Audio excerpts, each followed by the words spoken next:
Welcome back to Garden Talk, brought to you by the Penn State Erie County Extension Master Gardeners. I'm your co-host for today, Mike Bailey, along with Ellen DePlacido. Good morning, Ellen.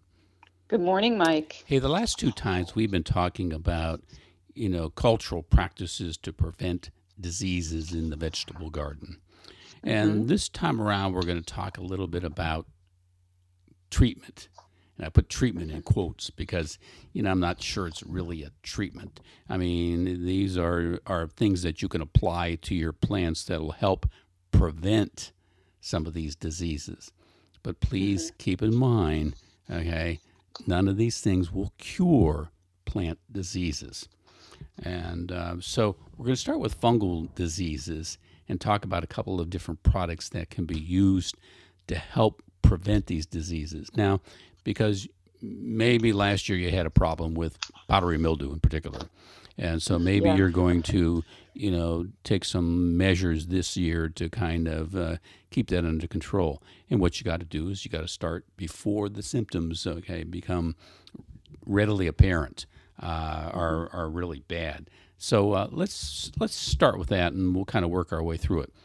First of all, with fungal diseases, we're going to take a look at sulfur products to start with, and then we'll get into copper and some oils. But the surface sulfur, I'll get it right, the sulfur products, have been used for more than 2,000 years, to help control, fungal diseases. The Greeks, years and years ago, recognized its ability to treat rust fungus on the wheat plants. So, sulfur is a naturally occurring compound that they had available to them, and they happened to stumble on the idea that it helps, keep those fungal diseases under control. It prevents the fungal spores from germinating.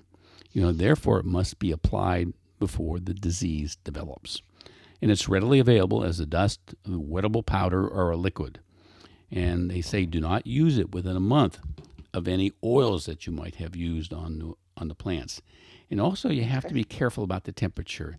You try not to apply some of these things when temperatures are over 80 degrees.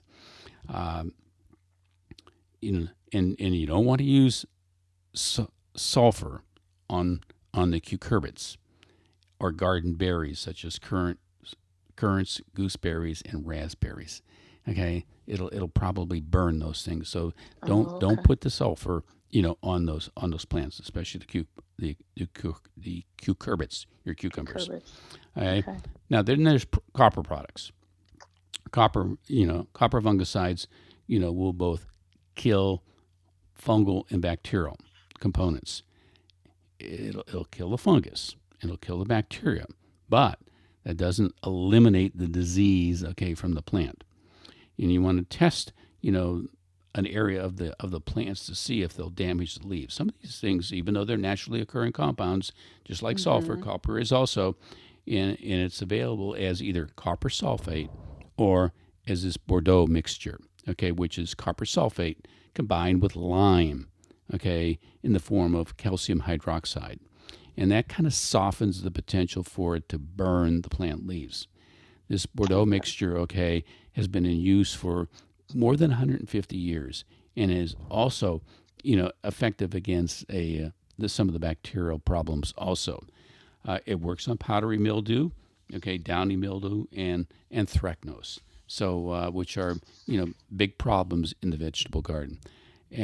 But you don't want to apply this if rain is expected or the temperatures are over 85 degrees. Oils, horticultural oils, and neem oils can be an effective control against powdery mildew. They also control insects that can transmit viruses like aphids and whiteflies and mites. So keep that in mind, and that has a kind of a two-pronged approach to helping you with some of the problems in the vegetable garden. And bicarbonates, the article mentioned these, so I'll mention them also. Baking soda, which is sodium bicarbonate, can be used as a fungicide and has been used since 1933. It needs to be mixed with oils, but don't overuse it because that it can become toxic to plants if you get too much sodium, into the soil itself. Potassium bicarbonate and ammonium bicarbonate are probably better choices, but But you know what? I had trouble finding any good directions on how to use either of these products. So some of it's going to be kind of a methodology where you have to kind of work your way through this whole process yourself.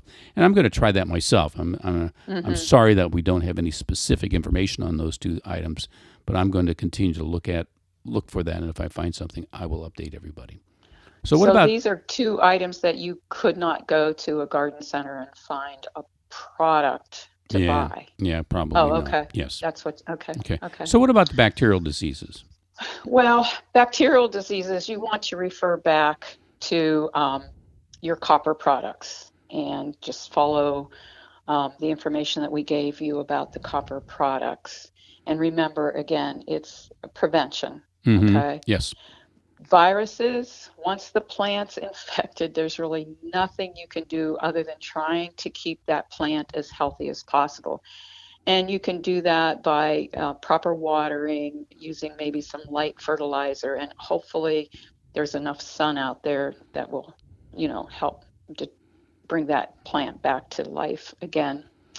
Nematodes, we've talked about, as with viruses, you have to treat the symptoms with, again, sun, water, and fertilizer, some light fertilizer. But if you have a known nematode problem, you might treat the soil with some cultural controls, such as your good mulch and things like that, and some nematicides. Is that what it's called, Yes. Mike? Nematicides. Okay. I don't know what those are. Do you have an idea Well, as to what nematicides are? Yeah, certainly those are chemical substances that will actually Okay. suppress the nematodes. But those, you're not going to use those during the growing season. You're going to use them at the end of the growing season or before the next growing season.